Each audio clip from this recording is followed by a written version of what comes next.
Hello guys, welcome again. स्वागत है फिर से फ्लाइट मैकेनिक्स की सीरीज में गेट एरोस्पेस की तैयारी के लिए। और इस क्लास में हम लोग डिस्कशन करने वाले हैं स्टेबिलिटी ऑफ एटमॉस्फेयर को लेकर।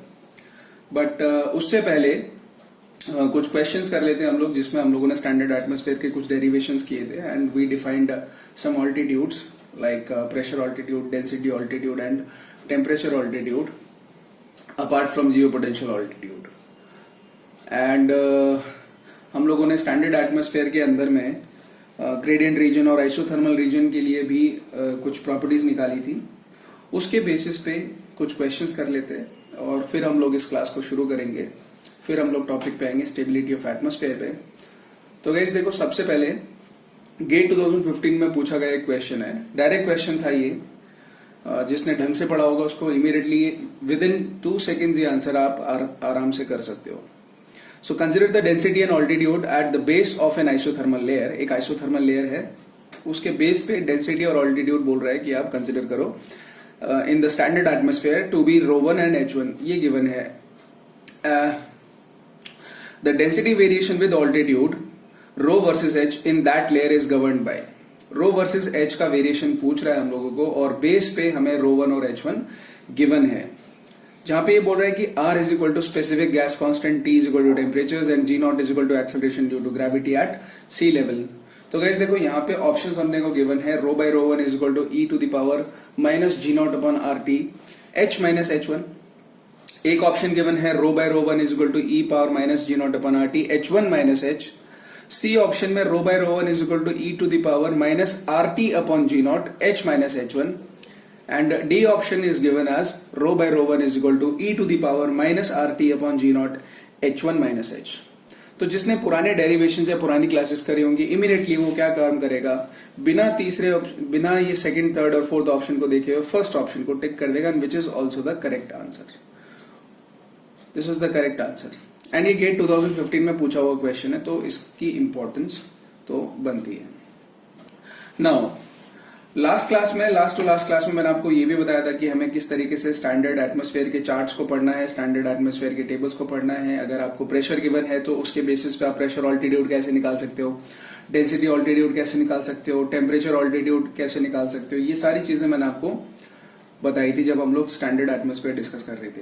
उसी से रिलेटेड एक बहुत ही अच्छा और बढ़िया क्वेश्चन है एंडरसन के अंदर में, वो क्वेश्चन हम लोग डिस्कस करते हैं। उसके बाद एक और क्वेश्चन करेंगे।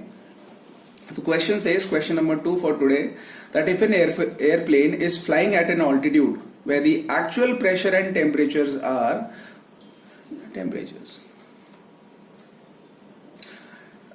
temperature is enough. So actual pressure and temperature are 4.72 into 10 to the power 4 Newton per meter square and 255.7 Kelvin respectively. Now what are the pressure, temperature and density altitudes? So guys, इस question को हम लोग पहले एक बार ठीक से समझते हैं। बोल रहा है कि भाई कोई ऑल्टीट्यूड है, उस ऑल्टीट्यूड के ऊपर हमें एक्चुअल प्रेशर गिवन है, एक्चुअल टेम्परेचर गिवन है। प्रेशर की वैल्यू दे दी, टेम्परेचर की वैल्यू दे दी, तो वो मैं पहले लिख लेता हूं that pressure P is equal to 4.72 into 10 to the power 4 newton per metre square. अब गाइस, प्रेशर की वैल्यू अगर हमें ये गिवन है, मैंने आपको स्टैंडर्ड एटमॉस्फेयर टेबल्स पढ़ने सिखाए थे। स्टैंडर्ड एटमॉस्फेयर टेबल्स के अंदर अगर आप 4.72 into 10 to the power 4 newton per metre square के प्रेशर की वैल्यू पे जाओगे, उसके करस्पॉन्डिंग एक ऑल्टीट्यूड लिखा होगा। मैं उस ऑल्टीट्यूड को HP से डिनोट कर देता हूं, HP। सो उस प्रेशर वैल्यू के करस्पॉन्डिंग जो ऑल्टीट्यूड होगा उसको हम लोग बोलेंगे pressure altitude, and that will be given and that turns out to be, HP turns out to be 6000 metres, यानी कि 6 किलोमीटर्स। इसका मतलब ये है कि अगर आपको प्रेशर इतना गिवन है तो आपका ऑल्टीट्यूड लगभग इतना होगा, 6 किलोमीटर्स होगा। सिमिलरली इसको आप लिख लो equation number 1। Similarly standard table से ही टेम्परेचर की वैल्यू अपने को गिवन है 255.7 केल्विन, 255.7 केल्विन। इसके करस्पॉन्डिंग में अपने पास कुछ मल्टीपल वैल्यूज आने वाली हैं हाइट की। इसके करस्पॉन्डिंग में अपने पास मल्टीपल वैल्यूज आने वाली है हाइट की, बट हम लोग जो भी वैलिड हाइट होगी उसको लेंगे। जैसे कि अगर मान लो आपके पास में 255.7 केल्विन टेम्परेचर है, तो जब आप टेबल उठाओगे तो आपको पता चलेगा कि ये सेम टेम्परेचर तो 5 किलोमीटर पे भी है, 38.2 किलोमीटर पे भी है, एंड 59.5 किलोमीटर पे भी सेम टेम्परेचर आपको मिल जाएगा। Same temperature will be available at 5 kilometre, 38.2 kilometre and 59.5 kilometre. इसमें से जो हमें रीजनेबल वैल्यू लगती है, बिकॉज प्रेशर ऑल्टीट्यूड 6 किलोमीटर है, तो हम लोग टेम्परेचर की वैल्यू भी इसके आसपास में ले लेंगे, विच इज 5 किलोमीटर। देयरफॉर जो वैल्यू आएगी अपने पास टेम्परेचर ऑल्टीट्यूड की, मैं इसको एच टी लिख देता हूं। H T will be equal to around 5 kilometre. अब देखो गाइज, आपके पास में प्रेशर ऑल्टीट्यूड गिवन है, टेम्परेचर ऑल्टीट्यूड भी गिवन हो गया। अभी हमें प्रेशर की वैल्यू पता है, टेम्परेचर की वैल्यू पता है। क्या हम लोग इक्वेशन ऑफ स्टेट लगा के डेंसिटी की वैल्यू निकाल सकते हैं?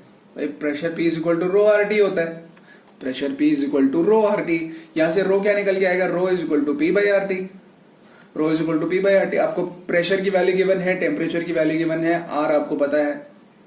आप यहां से इसकी वैल्यू निकाल लो। कैसे निकालेंगे? प्रेशर की जगह पे अपन लिखेंगे 4.72 into 10 to the power 4 divided by R की वैल्यू 287 लेंगे, एंड टेम्परेचर आपको गिवन है 255.7। इसको जब हम लोग सॉल्व करेंगे गाइस, तो इसकी वैल्यू आने वाली है अपने पास 0.643 kg पर मीटर क्यूब। 0.643 kg पर मीटर क्यूब। अब हमें सिंपल टेबल्स उठाने हैं, स्टैंडर्ड एटमॉस्फेरिक टेबल्स उठाने हैं। उसके अंदर चेक करना है कि डेंसिटी कहां पर 0.643 हो रही है। डेंसिटी जहां पर भी 0.643 हो रही होगी, उसके करस्पॉन्डिंग हम लोग एक ऑल्टीट्यूड निकालेंगे, जिसको हम लोग बोलेंगे डेंसिटी ऑल्टीट्यूड। तो जब आप टेबल्स उठाओगे आपको पता चलेगा कि इसके करस्पॉन्डिंग जो डेंसिटी ऑल्टीट्यूड है वो आएगा कुछ इस तरीके से। मैं इसको एच रो लिख देता हूं। H rho will be somewhere around 6240 metres, यानी कि 6.24 kilometre. H rho easy question था, प्रैक्टिकल बेस्ड था कि अगर आपको टेबल्स गिवन है तो आप वहां से इसको निकाल सकते हो। चलो एक और क्वेश्चन देखेंगे, question number 3। The flight test data for a given airplane. ये भी इजी क्वेश्चन है। The flight test data for a given airplane refers to a level flight maximum velocity run made at an altitude that simultaneously correspond to a pressure altitude of 9144 meters and density altitude of 8686.8 meters। Question में ये बोल रहा है कि भैया अपना plane जो है एक सर्टेन ऑल्टीट्यूड पे फ्लाई कर रहा है, उस सर्टेन ऑल्टीट्यूड पे प्रेशर ऑल्टीट्यूड अपने को गिवन है एंड डेंसिटी ऑल्टीट्यूड भी अपने को गिवन है। सो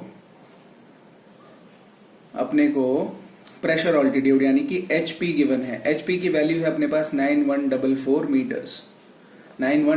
मीटर्स। H रो हमें गिवन है, H rho is equal to 8686.8 metres.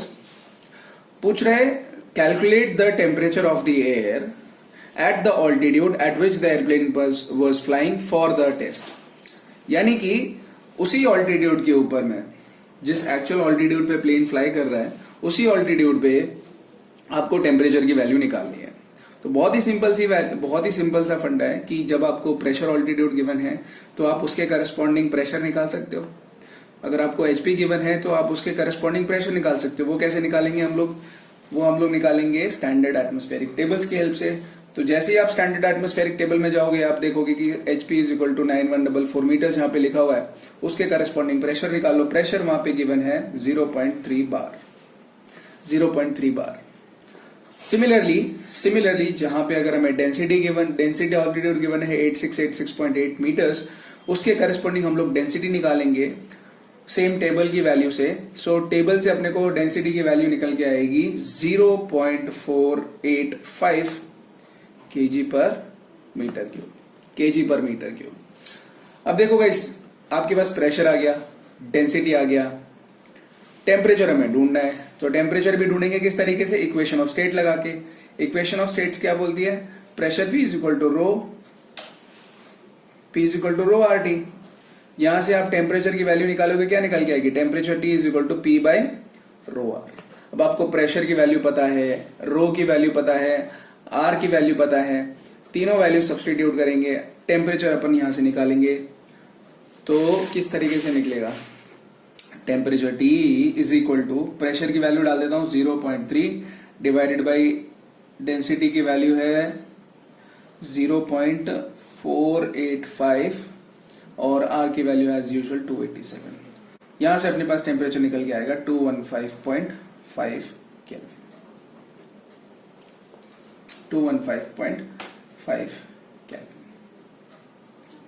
सो ये इजी से क्वेश्चंस थे और इंपॉर्टेंट क्वेश्चन थे, इससे अपने को कंसेप्ट बनाने में बहुत हेल्प मिलती है। अब हम लोग शुरू करते हैं अपना नया topic, which is stability of atmosphere. Stability of atmosphere, stability of atmosphere. So stability of atmosphere, तीन तरीके की क्लासिफिकेशन है, positive stability, neutral stability and unstable atmosphere. इसके ऊपर हम लोग डिस्कस करेंगे, बट उससे पहले हम लोग एक डायग्राम बना लेते हैं। ऑलराइट, इस डायग्राम के थ्रू हम लोग इस डेरिवेशन को समझेंगे। इस डायग्राम के थ्रू हम लोग इस डेरिवेशन को समझेंगे। इस डायग्राम को मैं पहले आपको समझा देता हूं कि किस तरीके से हम लोग इस डायग्राम को पढ़ने वाले हैं। सी, एक ऑल्टीट्यूड है HA ऑल्टीट्यूड, एक ऑल्टीट्यूड है HA ऑल्टीट्यूड, उसके बाद में थोड़ा सा ऊपर जाने पे हमें ऑल्टीट्यूड मिल रहा है HB ऑल्टीट्यूड। ये जो बाहर आपको एम्प्टी स्पेस दिख रही है ये एटमॉस्फेयर है। ये जो बाहर आपको एम्प्टी स्पेस दिख रही है एटमॉस्फेयर है। एटमॉस्फेयर की प्रॉपर्टीज बता के रखी हुई है दैट एटमॉस्फेयर की properties at HA altitude are given as ρA, PA and TA। Atmosphere की properties at HA they are given as ρA, PA and TA। Same atmosphere की properties at HB they are given as ρB, PB and TB। Notations है ये जो आपको particular region दिख रहा है, this is the mass we are considering, this is the element that we are considering, this is the amount of air, small element we are considering. इसकी properties हमें इस लेवल पे यानी कि HA ऑल्टीट्यूड पे गिवन है ρA dash, PA dash and TA dash. यानी कि जहां पर भी डैश्ड क्वांटिटीज है वो हमेशा अपने को ये डिस्प्लेस्ड मास या मास जो भी हम लोग कंसिडर कर रहे हैं उसकी प्रॉपर्टीज बता रहे हैं।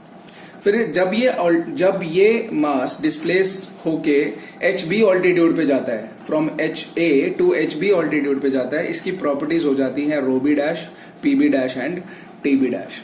ρB dash, PB dash and TB dash.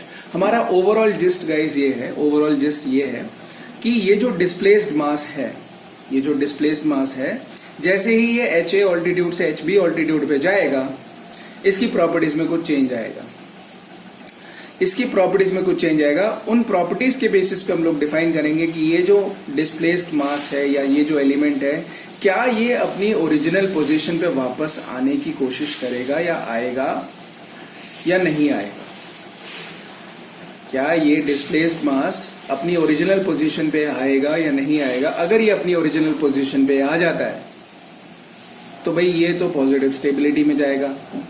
अगर ये डिस्प्लेस्ड मास वापस से अपनी ओरिजिनल पोजीशन पे आएगा तो ये डिस्प्लेस्ड मास जो है वो पॉजिटिव स्टेबिलिटी में जाएगा। सिमिलरली अगर ये अपनी पोजीशन पे नहीं आया, मान लो कि ये HA से HB पे चला गया और वहीं का वहीं रह गया, वहीं का वहीं रह गया, इस टाइप की स्टेबिलिटी को हम लोग न्यूट्रल स्टेबिलिटी बोलेंगे।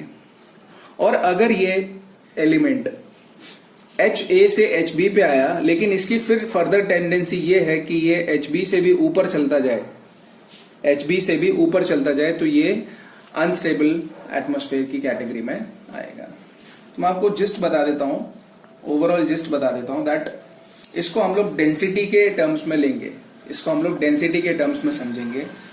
मान लो अगर अपने पास density ρB dash, ρB dash क्या है, it is the density of the displaced mass at altitude HB। So if ρB dash is greater than ρB, if ρB dash is greater than ρB, यानी कि अगर इसकी density atmospheric density से ज्यादा है, अगर इसकी डेंसिटी एटमॉस्फेरिक डेंसिटी से ज्यादा है तो गाइस कॉमन सेंस वाली बात है, भाई इसकी डेंसिटी ज्यादा है, बाहर की चीजों की डेंसिटी कम है, तो ये नीचे आने की कोशिश करेगा। तो जैसे ही ये नीचे आएगा हम लोग इसको पॉजिटिव स्टेबिलिटी में डालेंगे, पॉजिटिव स्टेबिलिटी में डालेंगे, which means it tends to return to its original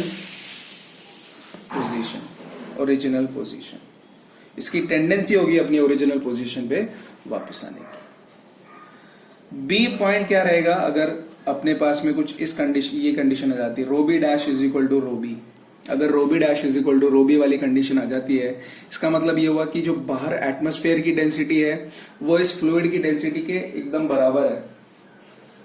तो जब डेंसिटी का डिफरेंस ही नहीं है, जब डेंसिटी का डिफरेंस ही नहीं आया, तो ऑब्वियसली वो पार्टिकल जहां था वहीं का वहीं रहेगा।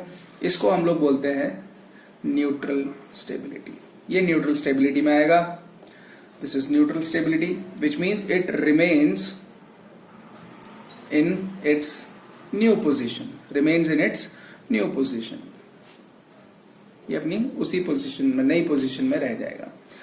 सी पॉइंट अगर अपने पास rho B dash less than rho B होता है, अगर rho B dash less than rho B होता है, इसका मतलब यह है कि जो फ्लूइड एलिमेंट है, जो फ्लूइड एलिमेंट हम लोग कंसिडर कर रहे हैं, अगर उसकी डेंसिटी बाहर की एटमॉस्फेयर की डेंसिटी से कम है, अगर फ्लूइड एलिमेंट की डेंसिटी बाहर के एटमॉस्फेयर की डेंसिटी से कम है, तो ये ऊपर जाएगा, ये फिर ऊपर जाएगा। इसको हम लोग अनस्टेबल कैटेगरी में डालेंगे। अनस्टेबल यानी कि it will continue moving upwards, continue moving upwards, ऊपर जाता जाएगा, ये अनस्टेबल कैटेगरी हो जाएगी। चलो अभी इसकी डेरिवेशन कर लेते हैं कि कैसे हम लोग आइडेंटिफाई करेंगे, थोड़ा न्यूमेरिकली, मैथमेटिक्स और इन सब चीजों को हम लोग देख लेते हैं। उससे पहले मैंने आपको पहले ही बता दिया कि जो डैश प्रॉपर्टीज है, यानी कि जहां पे जिन भी प्रॉपर्टीज के ऊपर डैश लगा हुआ है वो फ्लूइड एलिमेंट की प्रॉपर्टीज हैं, और जिन प्रॉपर्टीज के ऊपर डैश नहीं है वो एटमॉस्फेयर की प्रॉपर्टीज हैं।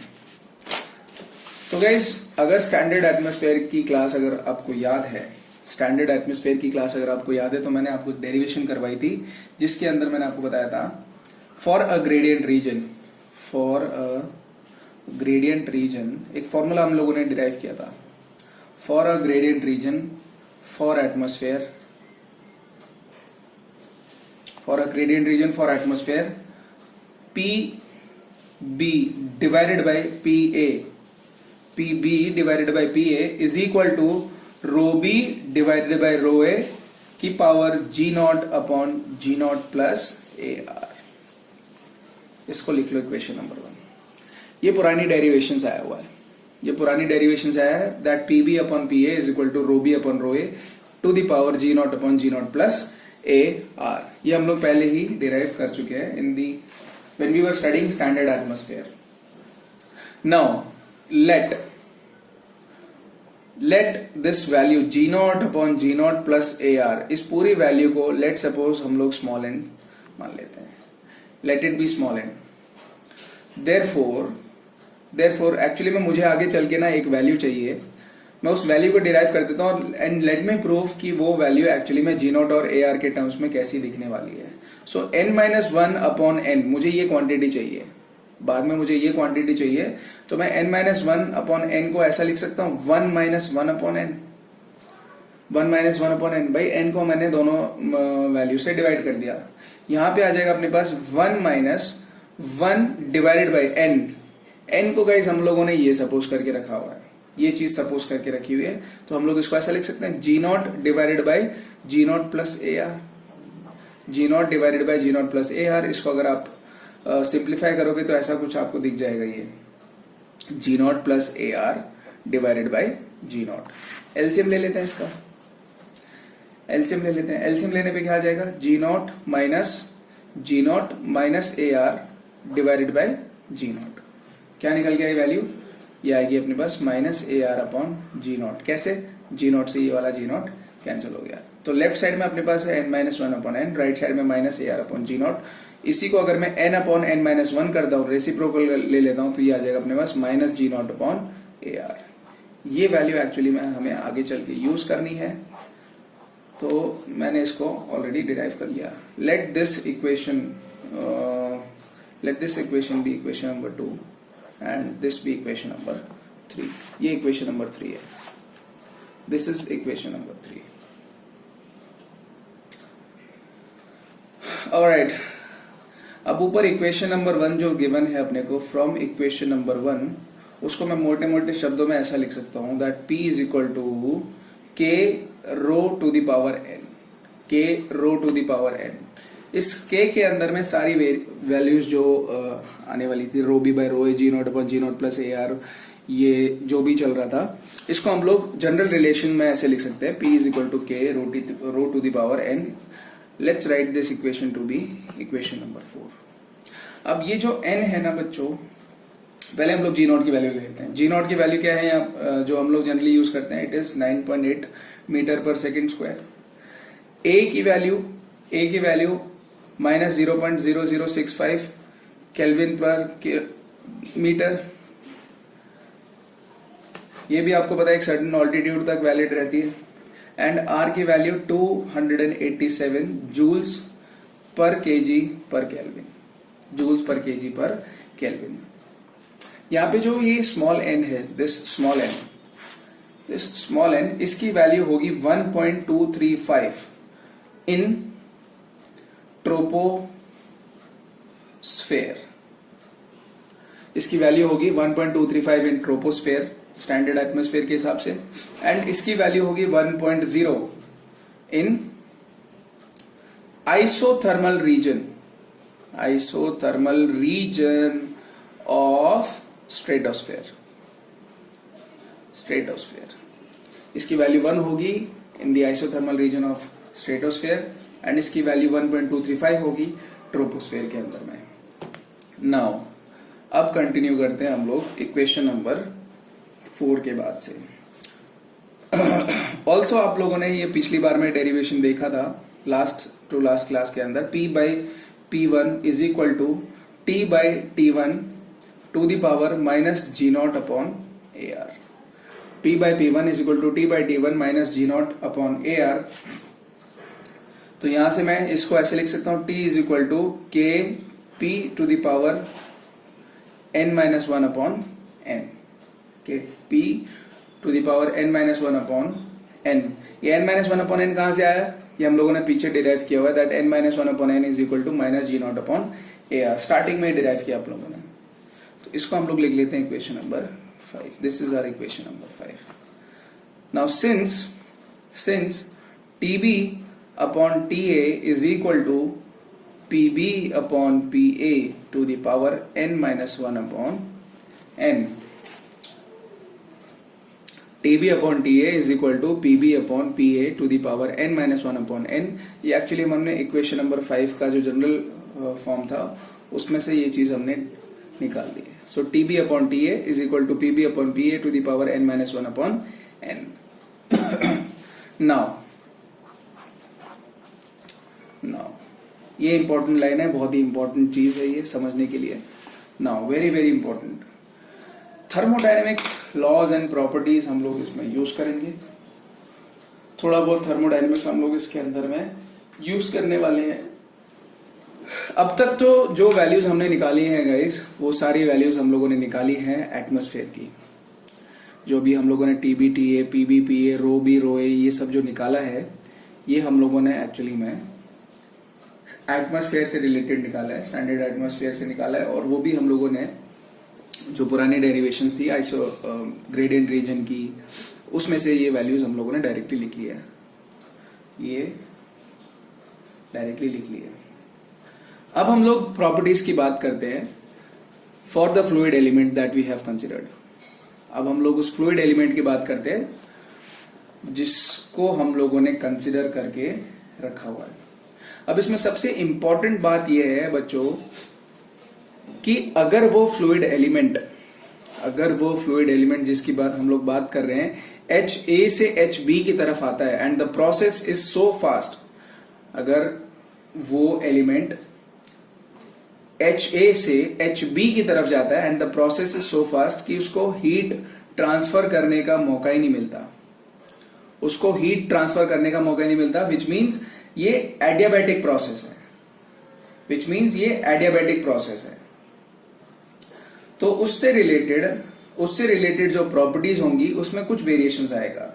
सो therefore we can say that from the thermodynamic laws and properties, if the speed of displaced mass is large enough such that it has no time to lose or gain heat from the surrounding, then it will expand or move adiabatically. Adiabatic process में heat का transfer नहीं होता है. तो thermodynamics से ही we can say pressure P is equal to C rho to the power gamma. C rho to the power gamma. This is equation number 6.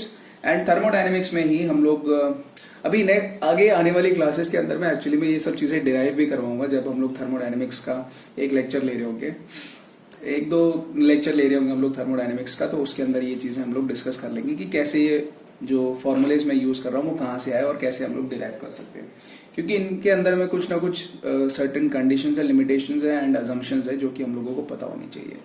So but for the time being pressure P is equal to C rho to the power gamma and TB dash divided by TB dash divided by not TB but TA dash, TB dash divided by TA dash. देखो temperature का variation for the fluid element at B and at A. So TB dash upon TA dash is equal to PB dash divided by PA dash to the power gamma minus 1 upon gamma. ये है equation number 7. Guys ये thermodynamics से equations मैंने equation उठाई है. बाद में हम लोग जब थर्मोडायनेमिक्स की क्लास करेंगे तो उसमें मैं आपको समझा दूंगा कि कैसे हम लोग इसको डिराइव कर सकते हैं. नाउ अब बात आती है, ये जो फॉर्मूला है अपने पास इक्वेशन नंबर 7 के अंदर में, इसके अंदर हम लोग कुछ सिंप्लीफिकेशंस कर सकते हैं, कुछ तरीके से हम लोग देख सकते हैं चीजों को. इंपॉर्टेंट पॉइंट ये है, अजम्पशन ये है कि भाई जो प्रोसेस था वो एडियाबैटिक प्रोसेस था, तो उसकी वजह से and also this is very very important, also जो भी डिस्प्लेस्ड मास है या जो भी एलिमेंट हम लोग कंसिडर कर रहे हैं, that was initially a part of the atmosphere itself. यहाँ पे देखो, यानी कि ये जो एलिमेंट हम लोगों ने कंसिडर किया ना, एक्चुअली में इस एटमॉस्फेयर का ही एक छोटा सा पार्ट था. इस एटमॉस्फेयर का एक छोटा सा पार्ट था जिसको हमने कंसिडर किया है. तो ऑब्वियस सी बात है कि जो प्रॉपर्टीज की वैल्यू एटमॉस्फेयर की यहां पे होने वाली है वही इसको ट्रांसफर कर देगा, वो इस फ्लूइड एलिमेंट को ट्रांसफर कर देगा. तो मैं उसकी बात करता हूं, that since displaced mass was initially from sample of air at HA, क्योंकि HA का ही पार्ट है, देयरफॉर हम लोग बोल सकते हैं that PA dash is equal to PA. PA dash is equal to PA, यानी कि जो फ्लूइड एलिमेंट का प्रेशर होगा वही एटमॉस्फेयर का भी प्रेशर है, यानी कि जो एटमॉस्फेयर का प्रेशर है वही फ्लूइड एलिमेंट का भी, या एयर जो एलिमेंट हम लोग कंसिडर कर रहे हैं उसका ही प्रेशर है. Also TA dash is equal to TA and rho A dash is equal to rho A. इसमें समझने में कोई प्रॉब्लम नहीं होनी चाहिए. rho A dash is equal to rho A. Also क्योंकि pressure at the displaced air is always same as the surrounding atmosphere. Pressure at the displaced air is always the same as the surrounding atmosphere. Therefore, we can also say that जो pressure PB dash होगा वो PB के बराबर होगा. So PB dash is equal to PB. This is our equation number 9. So we can write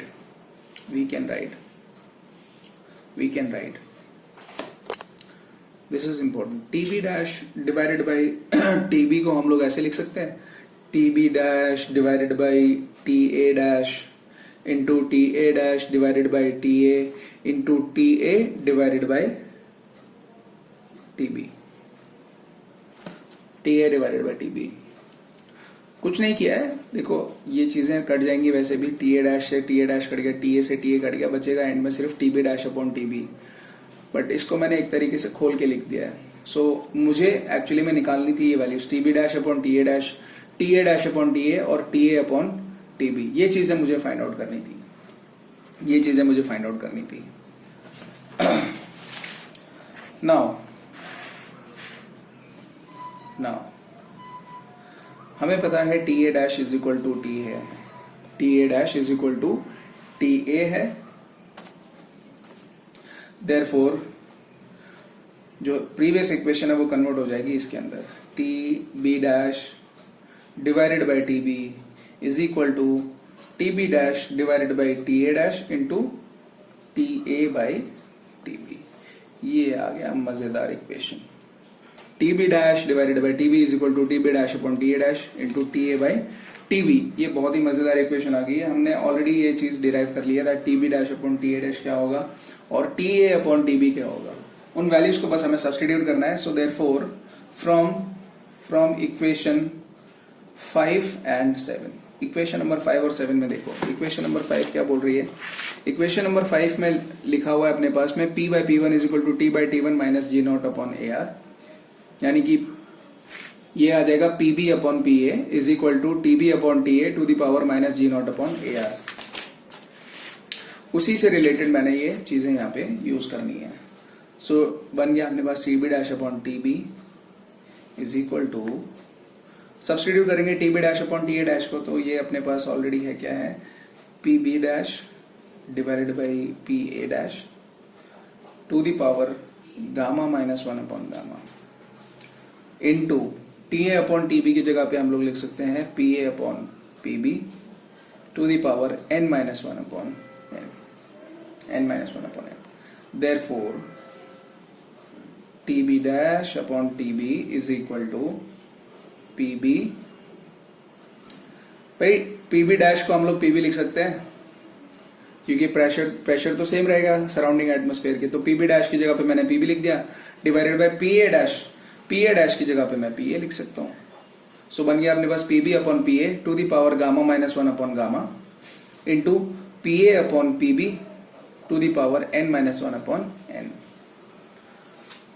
मैंने आपको already बता दिया है, क्योंकि since PB dash is equal to PB and PA dash is equal to PA, यहां से अपने पास ये निकल के आएगी। देखो क्या निकल के आएगा, ये अपन इसको लिख सकते हैं, ये PB नीचे है, ये PB ऊपर है, तो थोड़ा बहुत मैथमेटिक्स लगाने के बाद अपने को ये पता चल जाएगा, या हम लोग डिराइव कर सकते हैं that PB divided by PA आ जाएगा ये gamma minus 1 upon gamma minus n minus 1 upon n minus 1 upon n। इसका रेसिप्रोकल कर देंगे हम लोग, इसका रेसिप्रोकल कर देंगे तो यहाँ पे एक नेगेटिव साइन आ जाएगा, इसकी पावर में नेगेटिव साइन आ जाएगा, वही पावर अपने ने यहाँ पे, फिर बेस सेम हो जाएगा, यहाँ पे दोनों का बेस सेम हो गया, पावर फिर ऐड हो जाएंगी, तो माइनस का ये और प्लस का ये।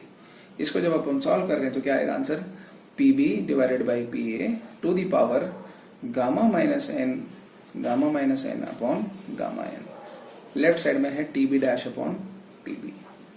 इस बहुत ही इंपॉर्टेंट रिलेशन आई है, ये बहुत ही इंपॉर्टेंट रिलेशन आई है, इसी के बेसिस पे मैं आपको भी आगे समझाऊंगा, डिस्कशन करेंगे हम लोग इसके ऊपर।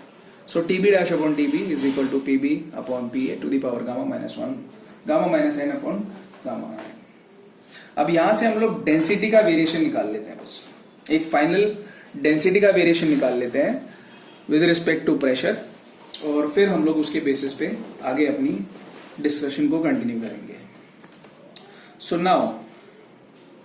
Now using the equation of state को हम लोग यूज कर रहे हैं, rho B dash divided by rho B is equal to PB dash divided by R TB dash into rho B के लिए बन जाएगा R TB divided by PB। So rho B को सब्सटीट्यूट करेंगे तो बन जाएगा अपने पास PB divided by R TB, और रो बी डैश को सब्सटीट्यूट करेंगे तो आएगा अपने पास rho B dash upon R TB dash. This comes from the equation of state P is equal to rho RT, P is equal to rho RT।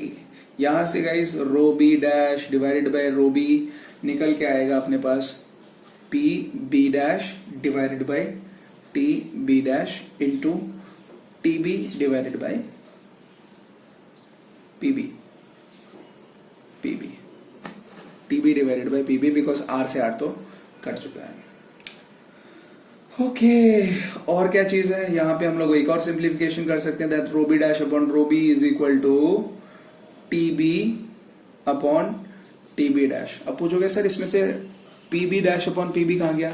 तो guys ये जो P B dash upon P B है या P B dash और P B की बात कर रहे हैं हम लोग, ऑलरेडी हम लोग इसमें एक अजम्पशन लेके बैठे हुए हैं, ऑलरेडी हम लोग इसमें एक स्टेटमेंट लिख के बैठे हुए हैं। वो स्टेटमेंट ये था कि जो भी प्रेशर एटमॉस्फेयर का होगा वो सेम प्रेशर इस फ्लूइड एलिमेंट का होगा। Therefore PB is equal to PB dash, वहां से वाई कट गया, बचा सिर्फ अपने पास TB upon TB dash. This is equation number 12। अपने को फाइनली देखो चाहिए क्या था, रो बी डैश और रो बी चाहिए था, रो बी डैश और रो बी चाहिए था। अभी rho B dash upon rho B को हम लोगों ने टीबी अपॉन टीबी डैश के टर्म्स में निकाला है और टीबी डैश अपॉन टीबी को हम लोगों ने यहां से निकालना है।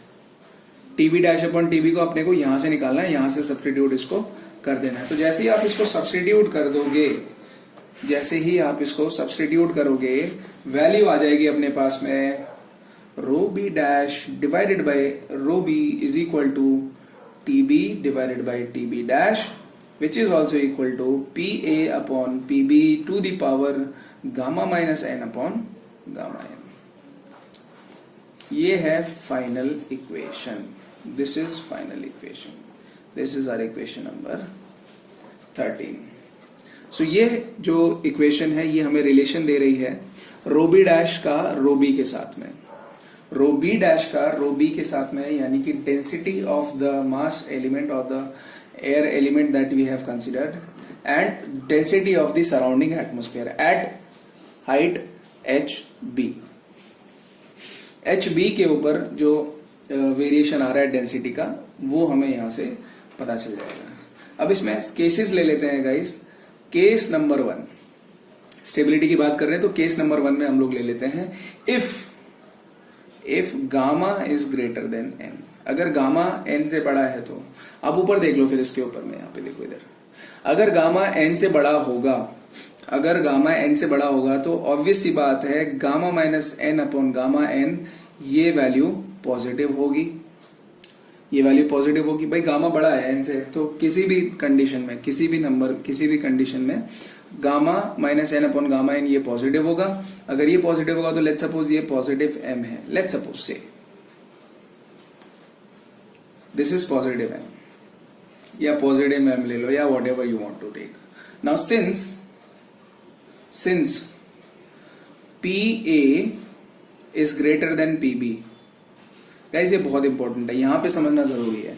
PA is greater than PB, PA is greater than PB का मतलब यह है कि जो फ्लूइड एलिमेंट HA पे था उसके बाद HB पे चला गया, वो किस लिए गया? बिकॉज नीचे एटमॉस्फेयर में नीचे की तरफ प्रेशर ज्यादा है और ऊपर की तरफ प्रेशर कम लग रहा था।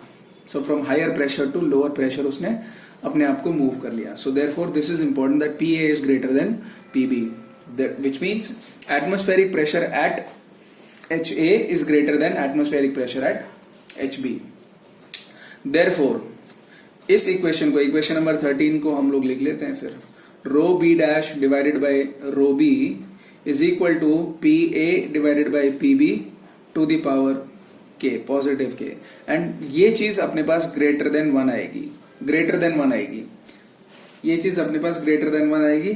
इसका क्लियर मीनिंग ये है, इन्फ्रेंस ये है, देयरफॉर इसका क्लियर मीनिंग ये है कि भाई rho B dash is greater than rho B, rho B dash is greater than rho B. इसका मीनिंग क्या निकल रहा है कि जो डेंसिटी है for the fluid element, for the air element या फॉर द एलिमेंट, जो डेंसिटी है वो ग्रेटर देन है as compare to the density of the atmosphere surrounding it.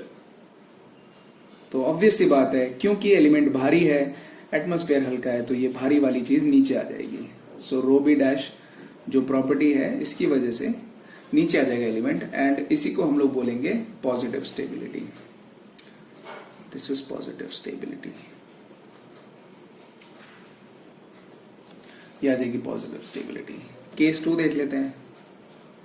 Case 2, अगर gamma is equal to n के बराबर हो जाता है तो, अगर gamma is equal to n के बराबर हो जाएगा तो gamma minus n upon gamma n, क्या इसकी वैल्यू 0 नहीं आ जाएगी?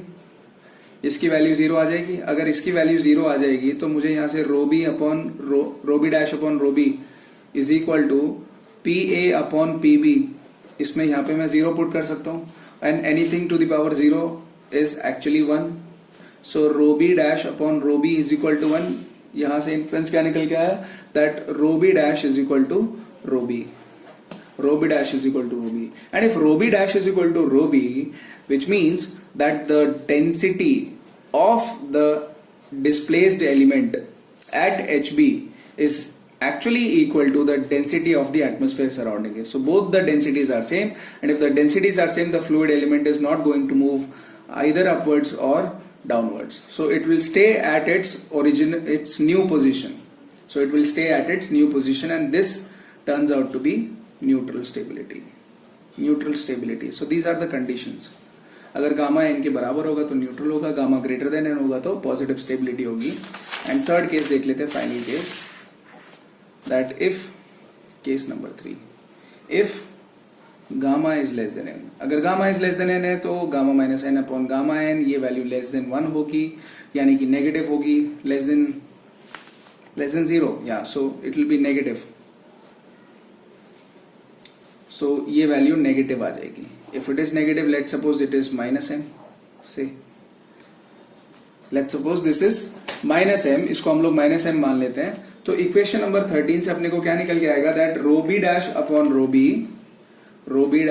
रो B is equal to P A divided by P B to the power minus M, और क्या निकल सकता है, rho B dash upon rho B is equal to PB upon PA to the power m, PB upon PA to the power m, और ये value less than 1 होगी। This value will be less than 1 because PA is greater than PB। Therefore यहां से अपने पास एक value निकल के आती है, इन्फ्रेंस ये निकल के आता है that rho B dash upon rho B is less than 1, or maybe you can say rho b dash is less than rho b. Guys, इसका मीनिंग ये क्या है, rho B dash is less than rho B का meaning ये है कि जो fluid, ये जो एलिमेंट था, एयर एलिमेंट था, उसकी डेंसिटी कम है as compare to the density of the atmosphere surrounding it, therefore it has to rise. इसका मतलब वो ऊपर चलता जाएगा, and this comes under unstable condition. So this is the unstable condition. तो आपको 3 कंडीशन पता चल गई। अगर गामा ग्रेटर देन एन होगा तो positive stability, gamma is equal to n होगा तो neutral stability, and gamma less than N होगा तो अनस्टेबल वाली कंडीशन है। अच्छा, यहीं से हम लोग एक और मजेदार डेरिवेशन, छोटा सा डेरिवेशन कर सकते हैं, जिसको हम लोग बोलते हैं क्रिटिकल वैल्यू ऑफ ए, यानी कि lapse rate. Critical value of A था अपने पास, लैप्स रेट, इसको हम लोग एडियाबैटिक लैप्स रेट भी बोलते हैं।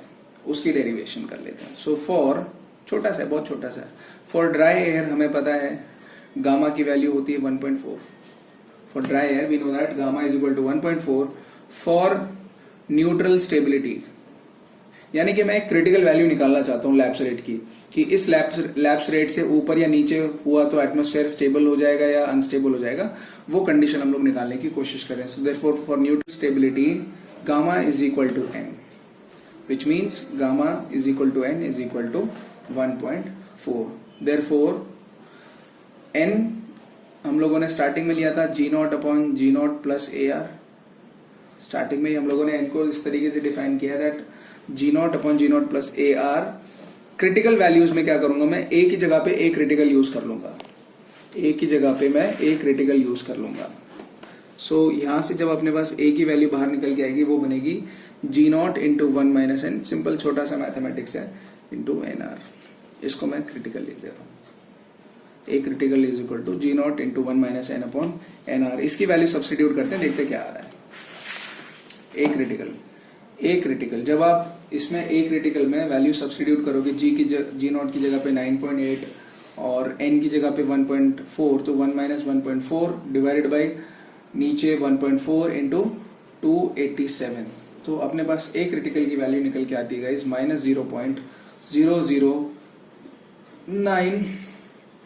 75 केल्विन पर मीटर, ये ए क्रिटिकल है। दिस इज ए क्रिटिकल, इसको हम लोग एडियाबैटिक लैप्स रेट भी बोलते हैं। This is adiabatic lapse rate, this is adiabatic lapse rate. Adiabatic lapse rate इसका मतलब ये है कि atmosphere is unstable if lapse rate exceeds this critical value। अगर ये क्रिटिकल वैल्यू से ज्यादा होगा तो एटमॉस्फेयर अनस्टेबल होगा। तो ये एक छोटा सा डेरिवेशन था और छोटा सा एक टॉपिक था स्टेबिलिटी ऑफ एटमॉस्फेयर को लेकर, जो हम लोगों ने आज जो आज हम लोगों ने कवर किया। सो आई होप ये समझ में आया होगा थोड़ा बहुत। इससे रिलेटेड एक छोटा सा क्वेश्चन ले लेते हैं, फिर हम लोग क्लास को खत्म कर देंगे। इसी टॉपिक में हम लोग एक क्वेश्चन लिख लेते हैं। So question is, if the sea level temperature and pressure is 15 degree Celsius and 100,000 newton per metre square, ये 1 lakh newton per metre square हो गया, इसको 10, ठीक है, respectively, whereas at some unknown height pressure is 71000 Newton per meter square and the temperature is -18 degrees Celsius, is the atmosphere between these two heights stable or unstable? Guys, actually में हम लोग जो atmosphere की stability की बात कर रहे हैं, ये हम लोग पता करना चाहते हैं कि किस हाइट पे किस रीजन में एटमॉस्फेयर स्टेबल है या अनस्टेबल है। भाई जहाँ पे एटमॉस्फेयर स्टेबल होगा हम यूजुअली अपने प्लेन को वहीं पे फ्लाई करने की कोशिश करेंगे। अनस्टेबल एटमॉस्फेयर में आप प्लेन को फ्लाई करके अननेसेसरी लोड वगैरह क्यों डालना चाहोगे, राइट? सो इसीलिए हम लोग स्टेबिलिटी ऑफ एटमॉस्फेयर को पढ़ रहे हैं with respect to when we are talking about aerospace engineering. So question ये बोल रहा है कि आपको सी लेवल टेम्परेचर और प्रेशर गिवन है। सी लेवल पे 15 डिग्री सेल्सियस है और प्रेशर आपको अलग से गिवन है, और फिर एक सर्टेन हाइट पे आपको प्रेशर गिवन है 71,000 Newton per metre square, and उसी हाइट पे आपको टेम्परेचर भी गिवन है -18 डिग्री सेल्सियस। हमें फाइंड आउट करना है कि भाई इस रीजन में या फिर इस लोकेशन पर एटमॉस्फेयर स्टेबल है या अनस्टेबल है। इस रीजन में एटमॉस्फेयर स्टेबल है या अनस्टेबल है, ये हमें फाइंड आउट करना है। तो आप रिलेशन कौन सा लगाएंगे हम लोग? TB divided by TA। TB divided by TA का मतलब क्या है? Temperature at HB and temperature at HA. So TB divided by TA will be equal to PB divided by PA to the power n minus 1 upon n. To the power n minus 1 upon n. अब यहाँ पे देखो आपको PB PA given है, TB TA given है, value substitute करोगे तो क्या n की वैल्यू नहीं आ जाएगी? n की वैल्यू जैसे हमारे पास आ जाएगी हम लोग देख लेंगे कि क्या ये गामा से छोटी है, बड़ी है या उसके इक्वल में है, और फिर हम लोग बता देंगे कि एटमॉस्फेयर स्टेबल है या अनस्टेबल है। ठीक है, तो देखो गाइस 15 डिग्री सेल्सियस और -18 डिग्री सेल्सियस को अगर हम लोग केल्विन में कन्वर्ट करेंगे, -18 डिग्री सेल्सियस को अगर हम केल्विन में कन्वर्ट करेंगे तो ये वैल्यू अपने पास में आएगी 255 और 15 डिग्री सेल्सियस के करस्पॉन्डिंग आ जाएगी 288। So TB divided by TA is equal to, PB आपको गिवन है 71,000 एंड यहाँ पे आपको गिवन है अराउंड 1 लाख। तो ये आ गया अपने पास n माइनस 1 अपॉन n, ये 3 से 3 0 कट गए। जब हम इसको सॉल्व करेंगे, कैलकुलेटर लगा लो या कुछ भी लगा लो, जब हम इसको सॉल्व करेंगे तो आएगी वैल्यू अपने पास 0.885416 इज इक्वल टू 0.71 की power n minus 1 upon n। यहाँ से guys n minus 1 upon n निकल के आएगा 0.3553 एंड n की वैल्यू निकल के आएगी यहाँ पे 1.55 which is so n is greater than n is greater than gamma, यानी कि gamma is less than n, because gamma की वैल्यू 1.4 ले रहे हैं हम लोग। so if it is less than gamma is less than n, therefore the atmosphere, third case, therefore the atmosphere is unstable। तो आज की क्लास को हम लोग यहीं पे खत्म करते हैं। आज की क्लास को हम लोग यहीं पे खत्म करते हैं। नेक्स्ट क्लास में हम लोग डिस्कशन करेंगे